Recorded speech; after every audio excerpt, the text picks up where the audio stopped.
From the mind of a 2-foot-tall talking spokes puppet comes this year's biggest challenge. It's time for Bob's Dare to Compare, the hottest game show on TV that asks, what happens when you compare Bob's to the competition? You get style. You get quality. You get beeps and boops and dings and whomps. And thousands of dollars in savings. Everyone's a winner when you dare to compare with Bob's Discount Furniture. Shop in store or at mybobs.com to play now. Nothing is more important than getting a good night's sleep, and when you don't get the rest you need, your whole day is thrown off. That's why it's so important to choose the right mattress. Sleeping on a Purple mattress is truly a unique experience, because Purple mattresses are made with a GelFlex Grid. The GelFlex Grid is an innovative material that moves with your body to relieve pressure in areas like knees and hips, and support in others like your back. It feels soft where you want it and supports where you need it. Purple mattresses instantly adapt when you move. You don't sink in and get stuck like with memory foam. And thanks to over 1,400 air chambers in the GelFlex Grid, you will sleep cooler on a Purple mattress. Purple has a wide variety of mattresses, from the original Purple mattress to the Restore Hybrid collection that combines GelFlex Grid with coils, and the Rejuvenate Luxe collection, the height of luxury, with over 112,000 five-star reviews to prove it. Visit purple.com to find the perfect Purple for you and enter code podcast10 to get 10% off. After investing billions to light up our network, T-Mobile is America's largest 5G network. Plus, right now, you can switch, keep your phone, and we'll pay it off up to $800. See how you can save on every plan versus Verizon and AT&T at T-Mobile.com/keep-and-switch. Up to 4 lines via virtual prepaid card. Allow 15 days. Qualifying unlocked device credit service ported 90-plus days with device and eligible carrier, and timely redemption required. Card has no cash access and expires in 6 months. Good afternoon, everyone. We are back. It's a Wednesday edition, the Bob and Jeff Show, KFH Radio. Bob Lutz, Jeff Lutz co-hosting. Andrew Fry back in the studio, producing and engineering. He's in for Max Power, who's out in Cali, taking it easy on the beach, having a good time. Here we are slaving away at the Leslie Rudd Learning Center. Jeff Lutz with me. What's up? Here's something interesting. What? Lane Thomas today has 2 infield hits and 4 RBIs. Who's Lane Thomas? Stop it. Guardians player? Guardians player. Half of you takes me seriously. No, I don't. Oh, I saw it in your face. 2 I can infield read. hits, 4 RBIs. Isn't that crazy? How'd that happen? He just guy kind of hit it softly, and both guys came in to score both times. Well, that doesn't even make any sense. That's the futility of the Chicago White Sox. Maybe a little bit. Has to play into that to some degree. Of course, it's 9/11, the 23rd anniversary of a really somber, terrible, tragic day in American history, in world history. We're going to talk about it. Somebody replied to my post on Facebook, guy I've known for a while. His name's Ray Bachman, and we're going to have him on at 2:25 to tell his story. I'm not going to tell it now. Okay. But he's got a pretty interesting story. And one of those stories that I don't know if it's been told, but my green light still goes off when I see the potential of a story. Well, we'll see how interesting he tells it. We'll see how it comes across. Exactly. Ray, a little nervous about coming on the radio, but we welcome all of our guests with open arms. Nothing to be nervous about. No, not. Well, I'll make it as comfortable as I can. How are you going to do that? Well, just by being me. It's a radio show. There's nothing to be nervous about inherently. So Vinay Akpan, the football coach at Wichita East, will be with us at 2:45. They opened with a win. They lost some people, some good players from last year's team, but it looks like they've reloaded and they've got just as much, if not more, offensive weaponry than they had. That's kind of been East's MO for like the last 4 years now. Really high-powered offensive team. I'm interested to hear about some of their personnel. No Mike Furchess today. He's a little under the weather. Been traveling a lot. He has. So we won't have him today. And by the way, tomorrow on the show, we'll talk with one of the newest Wichita Wind Surge player and one of the top prospects in all of minor league baseball, Walker Jenkins, who was promoted here as a 19-year-old. Crazy. gets to spend the final week of the 2024 season in Double-A after just tearing up both levels of A-ball. And if you want an incentive or a reason to go out for the wind surge in the final week, along with the little bit cooler evenings, seeing that guy. Saw him play last night. What do you do for the surge? He had a walk. I think he was 0 for 4. Looked good in center field. Looks like a big leaguer eventually. Just, has the body type, has the instincts, it looks like. So he'll be a good one. He's probably a guy who will open next year at Double-A. That'd be the likelihood, yes, unless he just They wanted him to get a taste of it. He'll open next year in Double-A. If he does well, he'll be up to Triple-A. He could be in the big leagues for a cup of coffee as a 20-year-old next year. It's very possible. That kind of stuff happens now much more often than it used to. These organizations say, man, why waste our time? Yeah, if a guy's ready, he's ready. The big-time prospects are passing through the minor leagues very quickly. Nothing wrong with that. I think the game overall is just getting younger.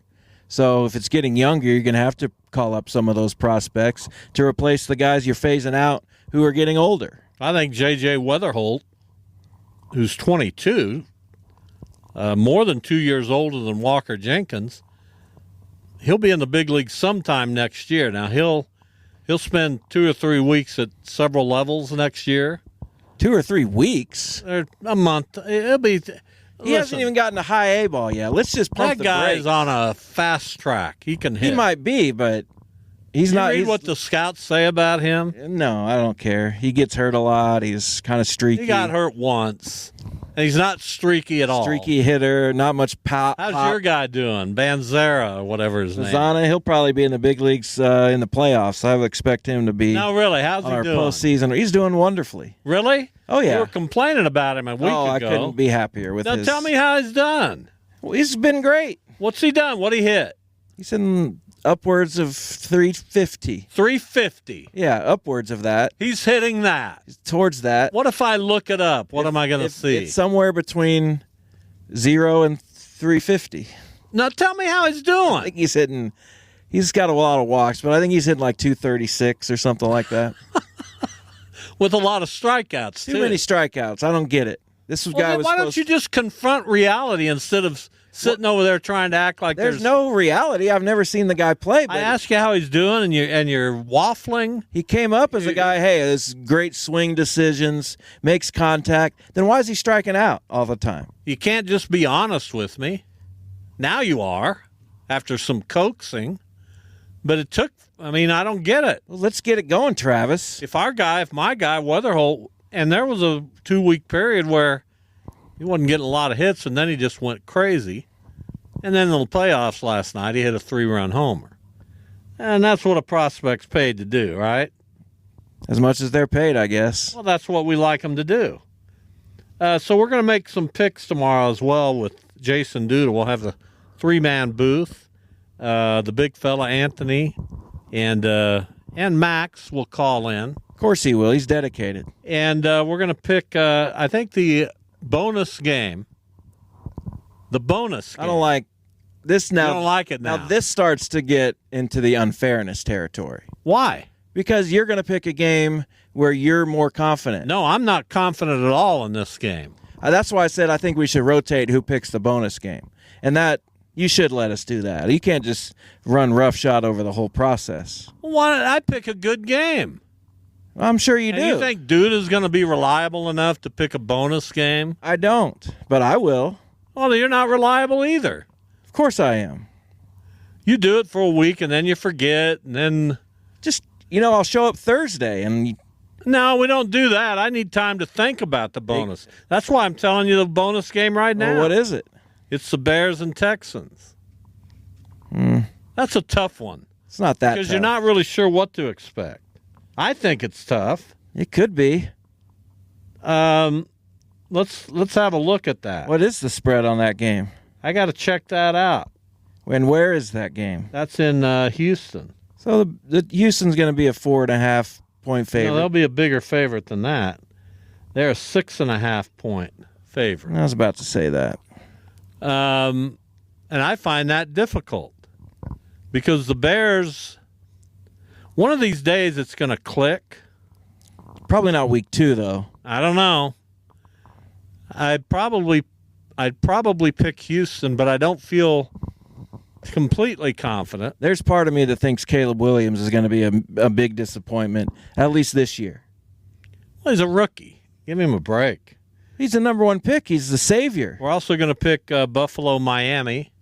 That's an interesting game.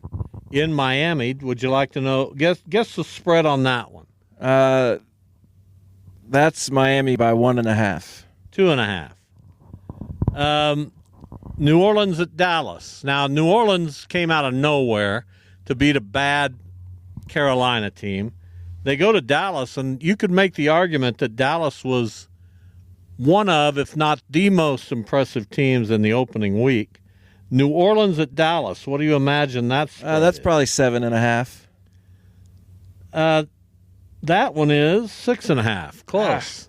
But you never get them right like I do. Well, you're looking at them, so that does help. Seattle at New England. Seattle. Both teams unbeaten. Yeah, that's probably Seattle, a 2.5-point favorite. That's Seattle 3.5. Killing me. Why can't you get it? I'm one off every time. Finally, we're picking, of course, the Bengals at the Chiefs. That one being played Sunday night or Sunday late afternoon. What do you think that spread is as we speak? I feel like the Bengals still have a little cachet left, but they looked so bad last week, and the Chiefs look good. It's got to be 7 or 7.5. 5.5. Really? And then in the college ranks, these are harder to pick. We're going to pick 4. They are? They're harder to guess what the spread is. We're going to pick 4 games coming up in the college ranks. And those games include Arizona at K-State. What do you imagine that spread is? That's Friday night. Don't look. I'm not looking. You're looking. No, I'm looking at the Guards game. That probably is Arizona at K-State. K-State by 3.5. 7.5. What? You're terrible. No wonder you don't ever win. We kind of know now what direction I'm going. With UNLV visiting Kansas. That game's going to be played at that soccer stadium. That's too good of a game for that stadium. It's a nice stadium, but it just doesn't seat enough. What's the spread on that one? That's 6.5 KU. 7. Close.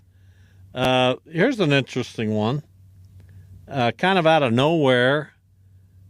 Boston College at Missouri. 2 ranked teams.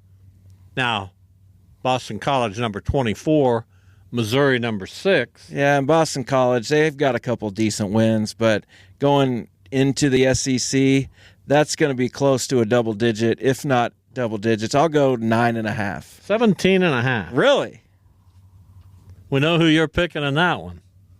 And then finally, the last of the 4 college games, we're going to pick Tulane at Oklahoma. That's Oklahoma by 10.5. And now I'm struggling to find that game on my phone. That's Oklahoma by 13.5.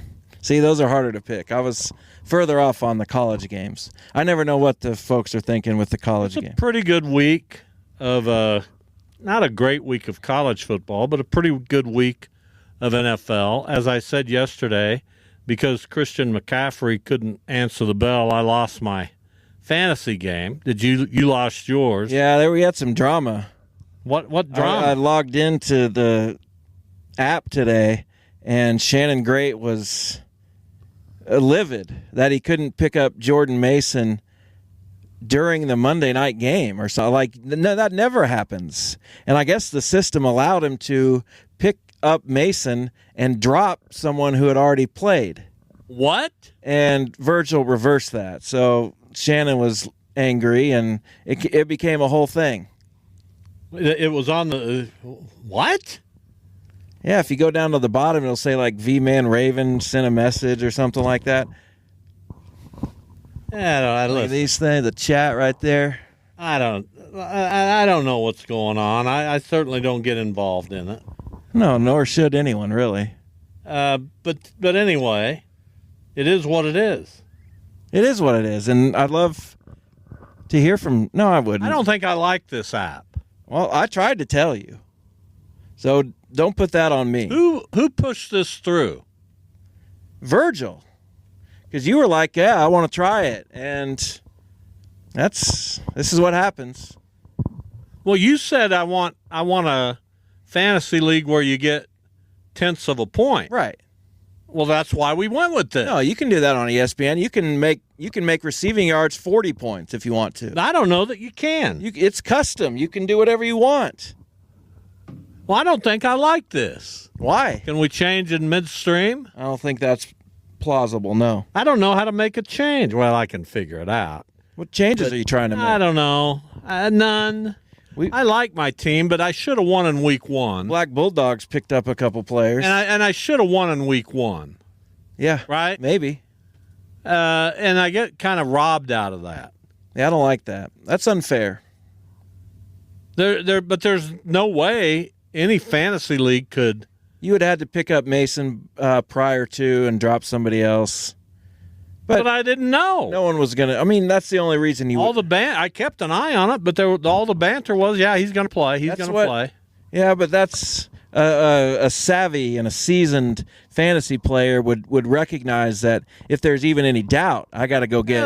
Listen, I've get the thought backup. about that. I've kicked myself a couple times about that. You don't think I'm scrutinizing every move that I make? You should be. This stuff means a lot. I don't know about that, but you bought that too. You should try to. Did you buy that? No, I'm pretty convincing. Not really. By the way, White Sox have scored and have the bases loaded.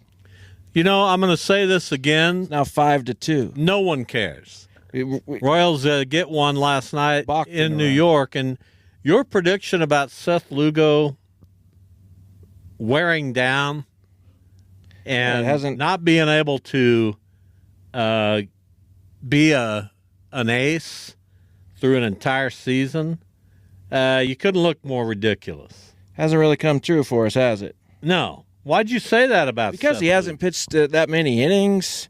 He hasn't? Not in a season, no. He's past his. He's now 16-8 with a 2.94. Yeah, he's never even pitched 150 innings in a season. He's in the discussion for the Cy Young. He's second right now. 2? Scooble, by all indications. Well, you don't like Scooble either. It's another guy you badmouth. What have I ever said about Scooble? That he's not, not all that. I don't remember saying that. But he had 10 strikeouts last night, Seth Lugo.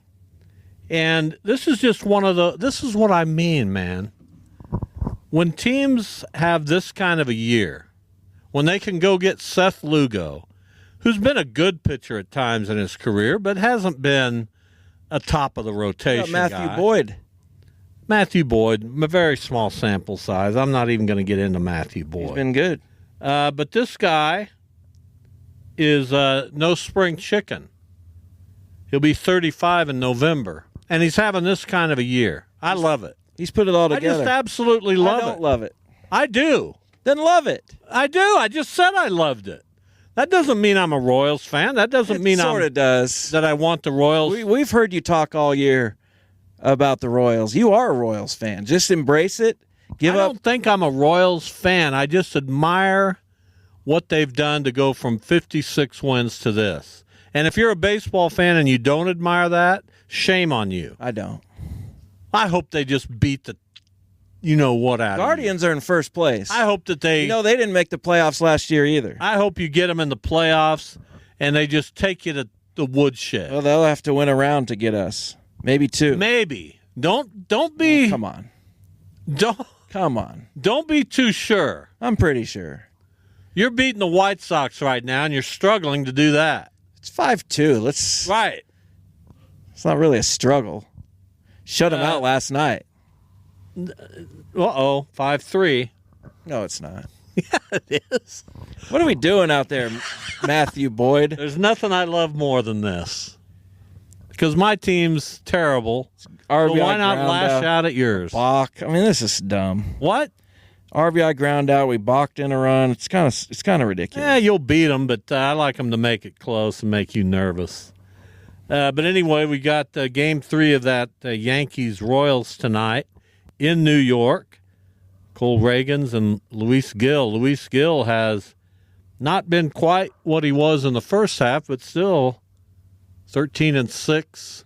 Cole Ragans 11-9. I believe he leads the American League in strikeouts. Is that right? If it's so not you can him, line, it's Scooble. if you're the Royals, you can line up Lugo, Ragans, and Waka Sure can. in a playoff series. I'd go Reagan's game 1, but that's just me. I'd go Lugo. Maybe. I'd go Lugo, and that's what they will go. Probably. But if I'm managing the team, I go Reagan. Well, that's why you're not managed. That's why you'd be fired, Who am I playing? frankly. I don't know. As it stands right Well, now, it'd be Baltimore. as it stands right now, the Royals are the second wild card team, and how does that work? It's 1 and 2. So they'd play Baltimore. Baltimore's 3. Minnesota or will 4. play Houston, right? New Yeah. York and Cleveland will get the byes. Yeah, that's right. Minnesota's going to be very difficult for We'd you. get the winner of Houston, Minnesota. Let's go. And then we take out the Royals in the ALCS. This optimism that is Get to the World built Series. on a branch about two inches where we thick, beat the Brewers in the lowest rated World 2 centimeters thick. From the mind of a 2-foot-tall talking spokes puppet comes this year's biggest challenge. It's time for Bob's Dare to Compare, the hottest game show on TV that asks, what happens when you compare Bob's to the competition? You get style. You get quality. You get beeps and boops and dings and whomps. And thousands of dollars in savings. Everyone's a winner when you dare to compare with Bob's Discount Furniture. Shop in store or at mybobs.com to play now. Nothing is more important than getting a good night's sleep, and when you don't get the rest you need, your whole day is thrown off. That's why it's so important to choose the right mattress. Sleeping on a Purple mattress is truly a unique experience, because Purple mattresses are made with a GelFlex Grid. The GelFlex Grid is an innovative material that moves with your body to relieve pressure in areas like knees and hips, and support in others like your back. It feels soft where you want it and supports where you need it. Purple mattresses instantly adapt when you move. You don't sink in and get stuck like with memory foam. And thanks to over 1,400 air chambers in the GelFlex Grid, you will sleep cooler on a Purple mattress. Purple has a wide variety of mattresses, from the original Purple mattress to the Restore Hybrid collection that combines GelFlex Grid with coils, and the Rejuvenate Luxe collection, the height of luxury, with over 112,000 five-star reviews to prove it. Visit purple.com to find the perfect Purple for you and enter code podcast10 to get 10% off. After investing billions to light up our network, T-Mobile is America's largest 5G network. Plus, right now, you can switch, keep your phone, and we'll pay it off up to $800. See how you can save on every plan versus Verizon and AT&T at T-Mobile.com/keep-and-switch. Up to 4 lines via virtual prepaid card. Allow 15 days. Qualifying unlocked device credit. Service ported 90-plus days with device and eligible carrier, and timely redemption required. Card has no cash access and expires in 6 months. It's a good thing baseballs already have stitches, because the way these ball players are hitting them, yeah, they need stitches if they didn't already have them. So the next time you're watching a poor little baseball smacked off the wall in center, keep that little fella in your thoughts. It's hard to be a baseball right now. Baseball is something else. Major League Baseball trademarks used with permission. Ray Bachman, a friend of mine, joins us. We are talking about the 23rd anniversary of 9/11. Certainly, we all have our stories to tell about where we were, what we were doing, how that terrible day impacted us. Ray made a post on my Facebook post, and I was immediately intrigued by his story. And I wanted to get him on the show to talk more in depth about it. Hello, Ray. How are you? Yeah, I'm good, Bob. How are you all doing? Now, I don't want you to be nervous, okay? You're Okay. you've got a voice for radio. I can already tell. Okay. So you were traveling for your company on 9/11. You actually landed in Tokyo about, you say, 4 hours before the first plane struck the Trade Center. Tell us about that. Tell us about what you were doing when you heard about this, and then we'll get into more of what happened after that. Sure. Well, we left, of course, the day before. It's a 25-hour trip over to Tokyo, including about a 15-hour direct flight from Dallas-Fort Worth to Narita, the main airport outside of Tokyo. We landed about 6 o'clock Tokyo time, 6 p.m. Tokyo time. Took us another hour and a half to get from the airport to our hotel in downtown Tokyo.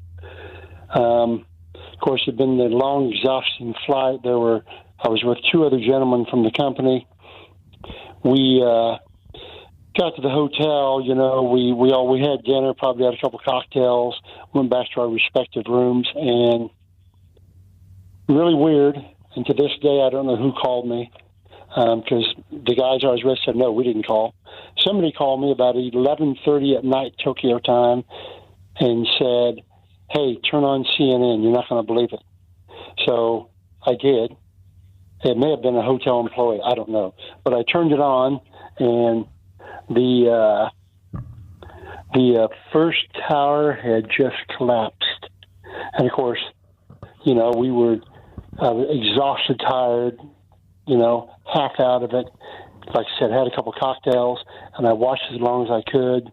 And I remember one of the last things I remember hearing was there may have been as many as 50,000 people in that tower, and I was just nauseated. But I passed out, fell asleep, woke up the next day, got around, went and met my colleagues for breakfast. The meetings we had scheduled, which were to look at a very specialized Japanese government aircraft, all got canceled. So things things were just really weird. Of course, the Japanese people, the people we were supposed to meet with, the Japanese Air Force, who we had intended on meeting with, we had brief meetings with them. Everything else was canceled. And they were all bending over backwards of graciousness and sorrow and expressing their sympathies for us in the U.S. and the whole situation. And it was really, really interesting and pretty strange. So we kind of toured around Tokyo for a few days, me and the other guys I was with. I was supposed to leave Tokyo on Friday to meet my wife in Texas for a wedding. They were supposed to leave on Saturday and go home. The airport in Narita was shut down, as all the airports were, until Saturday morning. Everything opened back up.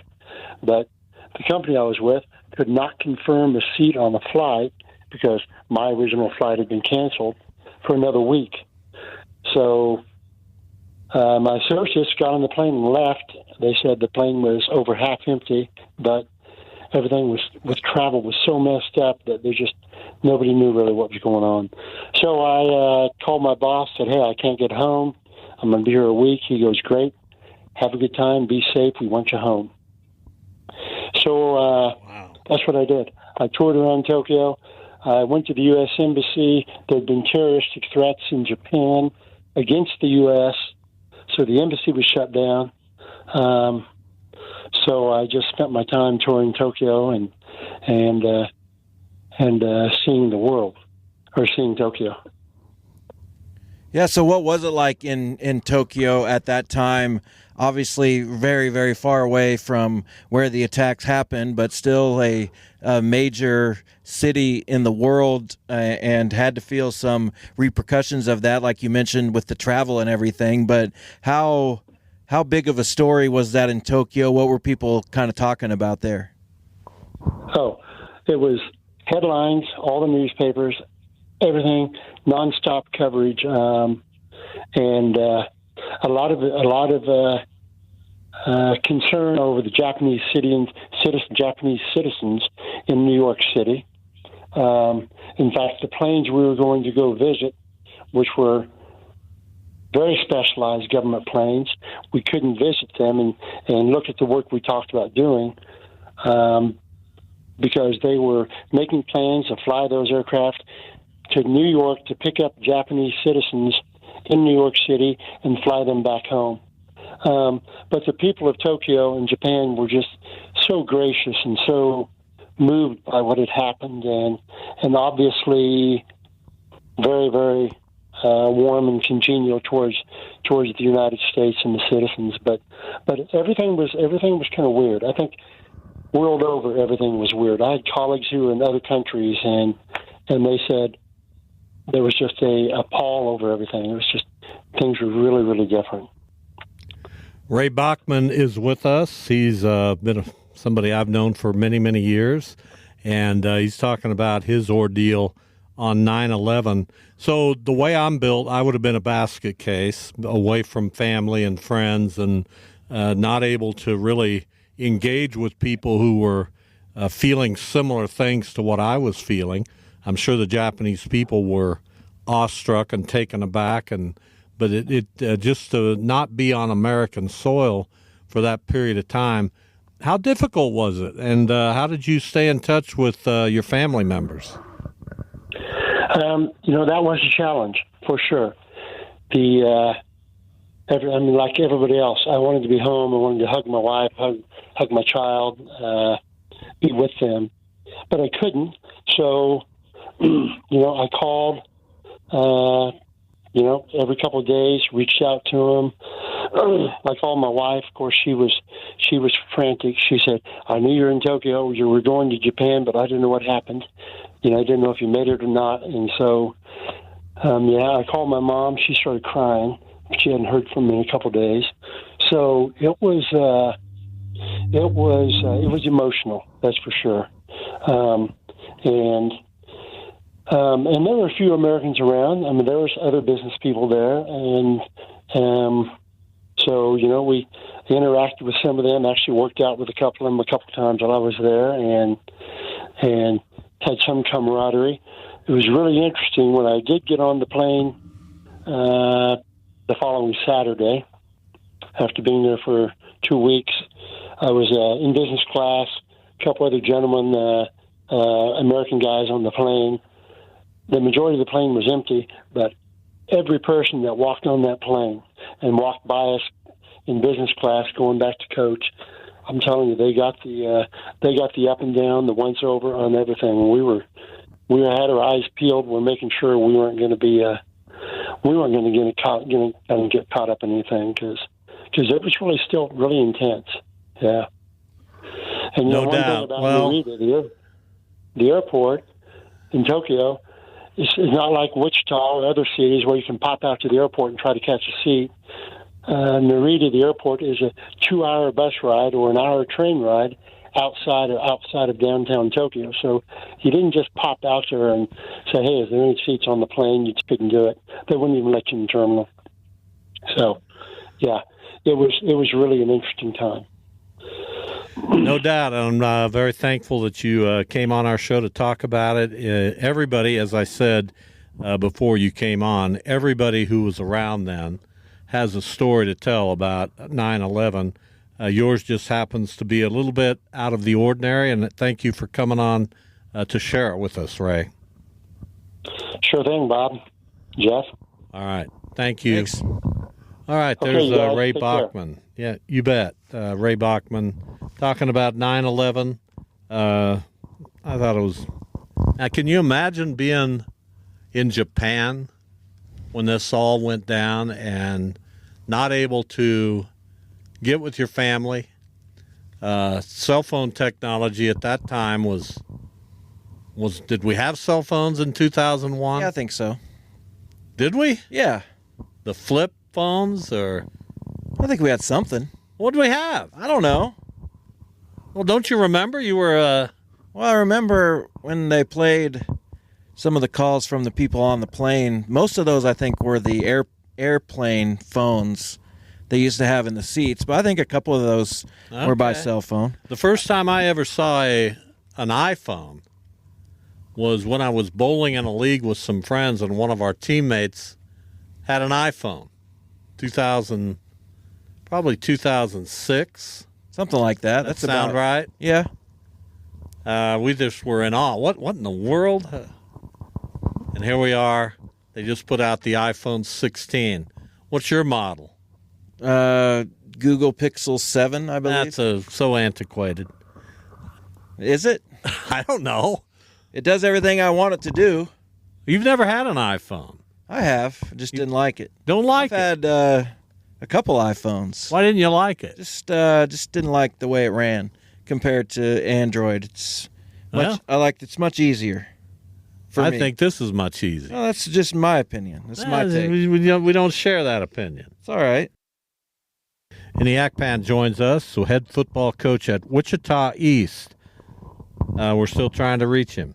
All right. And, normally this is where I come unglued, but I'm going to hold it together. This is going so well so far. There's no reason to come unglued. Why would I come unglued? Did East beat Washburn Rural in their opener? No, they beat Heights. Oh, that's right. Man, you're struggling all of a sudden. Well, I have no signal in here. Well, that's why the iPhone works wonderfully. Here's ENIAC Pan from Wichita East, head football coach. The Blue Aces are 1-0. They have a big one coming up Friday night at Carpenter Stadium, South High School. They'll play Wichita Northwest. N.A., welcome. How are you? I'm doing good. How are you? Oh, we're just fascinated by the program you've built over there at East. You lost all kinds of talent from last year. You lost your quarterback, your leading rusher, a lot of your receiving core, and all you went and did was put 48 up on Heights in a shutout win in Week 1. Just talk about the program you've built and how you were able to, at least it looks like, able to replace that kind of firepower. Just trying to build our program from the City League programs with our youth guys. I think we had an advantage of a lot of our guys came from that. So myself and Shaquille Reed and Harry Robinson and Cedric Payne, we either coached or we played in the City League. So we have those relationships with some of those coaches and a lot of those parents. So getting those players from your little league, from your 7th to 8th grade to actually come to East and try to build those kids and build them into our program helps out quite a bit. Yeah, maybe from the outside, people might expect after you lost that much that you would take a step back, but you kind of reloaded. So how high are the expectations at East now that you've turned over the roster, maybe even a couple times, and been good throughout and are still good? What does that do for the program overall? It does a lot for the program. We want to stay consistent, and we want to show our fans and our school that we're consistent. No matter if we lose 10 seniors or 20 seniors, it comes from building those programs. So from your JV to your freshman programs, you got to be consistent with those guys and coach those guys just like they're varsity guys. Talking with ENIAC Pan from Wichita East, head football coach. One of the games of the year coming up Friday at South High against Northwest, made even more intriguing by A.J. Bohannon, who had a really, really outstanding season at Northwest last year, transferred over to your place, and is expected to obviously be one of the top running backs in the state of Kansas. What level of intrigue does that add to this game? I think we call him Deuce. With him, he's a slasher type back. He's quick, electric, but also he can catch the ball at the backfield. Just so having a guy like that means a lot of extra elements to the game, but also our other running backs that we have as well. I think we had the top backfield in the state, even with our 2s and our 3s and even our 4s. So constantly having that pressure from his backup or to his third string, it makes AJ push harder, but now when other teams have to see him, it just pushes the envelope. So I was there in the spring at Koch Arena when your basketball team at East put a scare into, I believe it was Olathe, somebody who ended up going on to win the state championship. But I know they had a lot of contributions from some of your football players. So how would you describe East right now? We've kind of always thought of it as a basketball school. Is it more of a football school now than a basketball school? Is it kind of the same? Is there a lot of crossover between those teams as far as the players go? I think East High is a football school, but also basketball is trying to build as well. So we took a lot of those football players and now they play basketball. But also we took third in track this year at the state level, and that's a lot of those football players was on the track team as well. So I'm a firm believer that you should have guys that should play multiple sports. They shouldn't just be sitting back doing one thing. They need to do multiple things, and that's kind of a team rule for us. Either you're doing powerlifting, you're wrestling, playing basketball, you're running track, or playing football, or playing baseball. So we want to keep our guys consistent and keep them active and constantly doing something. So I think overall, we just want to build a whole athletic program here at East High. Henny Akpan from Wichita East, football coach, is with us. I agree with you on that, by the way. I believe a variety of sports is important, at least to high school, and then even when you get to high school. Playing multiple sports, to me, builds an athletic resume and helps athletes become better. So why don't more people believe that? Why don't more people buy into what we're talking about? Why are there so many kids and families who want to devote, if not year-round, at least most of the year, to a particular sport, whether it's basketball, soccer, baseball? It happens in football, everywhere. Why can't we break through to those folks? I honestly think a lot of the TV and the social media, when you have a lot of basketball players just training basketball year round, or you have some of those wrestlers that only want to trade wrestling around. I think each and every athlete should also sharpen their tools by playing other sports. It just makes you more athletic, makes you better. And you take a kid like Xavier Kelly that we had several years ago. When he first got to East High, he didn't want to play football. And I talked him into playing football. And he ended up becoming an All-American and going to Clemson, winning the national championship, winning the Rose Bowl. So trying to push those things onto those kids is difficult. It's even difficult to try to even convince some parents that, hey, your kid should be playing football or he should be playing basketball or even running track. But I think here at East High, I'm finally getting that message out to those kids where kids probably went out and ran track years past, but now they are running track because now they were successful, but also they're getting that recognition that they weren't getting from maybe them other sports. So you got the big one tomorrow against Northwest. We know they'll be in a Friday. I forget what day it is sometimes. Again, they'll be in revenge mode, of course. Who are some of the guys on your team that are going to play a big role in that game and for you the rest of the season?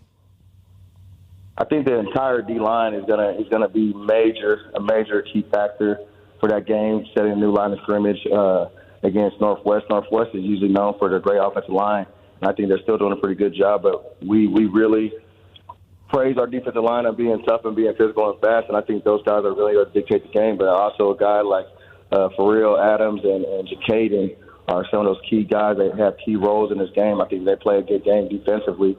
It'll be our way. But then offensively, with our quarterback play and Deuce and then Doppy on the edge, you get those guys the ball. Those guys are pretty electric, fast. I mean, you get those guys the ball in their hand, they can do some action. Well, it's a very intriguing game, to say the least, coming up Friday night. Northwest and East at Southeast with 2 wins over the Grizzlies last year, including one in the playoffs, 48-28. These are the kind of games you coach for, right? This is what makes this so rewarding and fun. Absolutely. I think as a coach, you want those tight games because it really lets you know where you're at. Once your team against their team, but sometimes it comes down to the X and the O's. I mean, everybody has great players, and sometimes you got to have that extra oomph from the coaching staff, and sometimes your seniors got to lead you. Last year, our seniors led us, and this year we're not really senior heavy, but we have a few seniors that are leaders, but our juniors now have to lead us. So it brings out those leadership roles and lets you know where you're at. It's only game 2, so they'll let us know where we're at and where we want to be, and we got to keep pushing.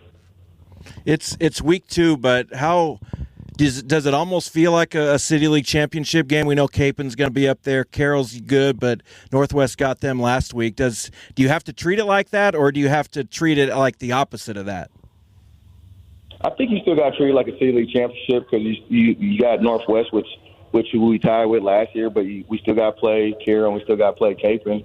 I think it's just one piece to the next couple of games where we got to win those. But I think if you beat Northwest, then you're in the driver's seat for the City League championship. So that's what we're trying to do. Well, thank you very much again for coming on. We appreciate it. Best of luck in your game Friday. Although I got to tell you, I'd tell Coach Martin the same thing. May the best team win. Thank you, N.A. Yes, sir. Appreciate you. All right. Wichita East, Wichita Northwest. About as big as it gets. It's a very early season showdown in the City League. Now, East goes from that game to a game against Capen. We saw Capen win in week 1, but they struggled a little bit with Andover. So we're not real sure what to expect. I was surprised East beat Heights by 48 and shut out Heights. What? I don't think I was. You weren't? But I will say this, those 5 games I picked for the 5 best games of the week last week, I think the combined score of those games was 600-12. Well, you're pretty bad at that. I just took the preseason rankings and went with the best matchups. That wasn't good. It was not good. Not your best moment. You got to work on that. Are they trusting you to do that again this week? I don't know. I didn't ask anybody to do it last week, but I assume I'll do it again this week. Are you going to do it? Yeah. Well, try to get some good games in there. I'll try. Those were the best matchups, though. Well, you blew it. Felt like. I mean, you know, remember your last name. What you do affects me. Not really. Nobody cares. But Cheney hammered Holcomb. Why do you say that so abruptly? I just don't think anybody cares. Well, can't you humor me? No, it's because they don't care about me. They don't care. I mean, of course they care about you. Ask 1 million people in Wichita who wrote that 5 best game story for Channel 12 last week. 0 will know.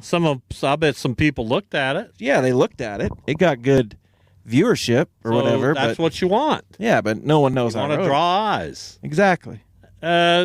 People know you. Some. I mean, some people know you. You know who was at the Wind Surge game last night, but I didn't get a chance to say hello? No. Who? David Chad. Why didn't you say anything? I didn't know he was there till he was out of the press box. I didn't see him physically, but he was in the press box and talking. I remember back in the day, I kind of had you hooked up with him to some degree, but you never followed through on it. Well, it was being a scout, and I was like 20 at the time. I just, you got to.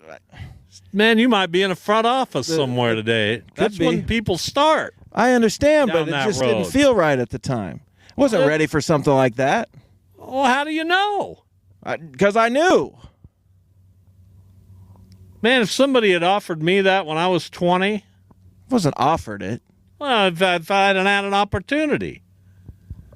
I would have had to go to scout school. I mean, I would have had to be on the. I would have had to be on the road my entire life. I just don't know if that would have been. Why not be?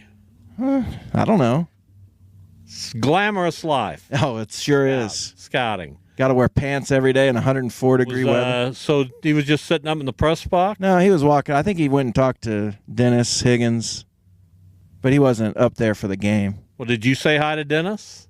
I usually do, but I didn't yesterday. We need to get him on. Yeah. Maybe. The season's almost over. It's over, and Tulsa's bad. He's doing Butler football.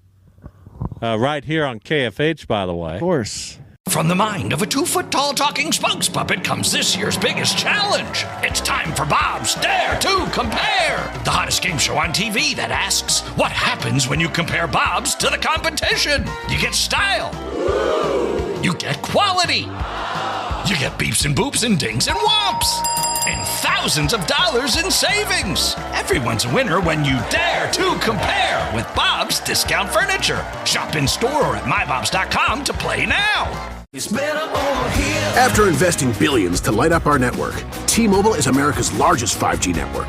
Plus, right now, you can switch, keep your phone, and we'll pay it off up to $800. See how you can save on every plan versus Verizon and AT&T at T-Mobile.com/keep and switch.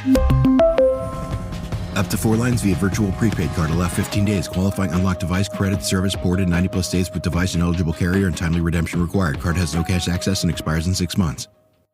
Everybody knows it. Toyota trucks are the stuff of legends. Rugged, durable, everlasting. Toyota makes trucks that just don't quit. And now Toyota is driving that legacy toward the future with 2 of their most powerful trucks ever, the new Tundra and the all-new Tacoma. In a half-ton Tundra, you can rule the roads. From the comfort of a spacious cabin with connected tech and plenty of hauling power, the Tundra is ready to work hard and play even harder. Or check out the all-new 24 Tacoma, redesigned and electrified to maximize your adventure. With a bevy of available off-road driving and power transfer modes, you will effortlessly crush the conditions. And with the Tacoma's reimagined interior, you'll do it in style. And right now, your local Toyota dealer has more vehicles in stock and is making delivery on new vehicles almost every day. So don't wait. Buy a Tundra or Tacoma today. Visit buyatoyota.com for deals and more. Toyota, let's go places.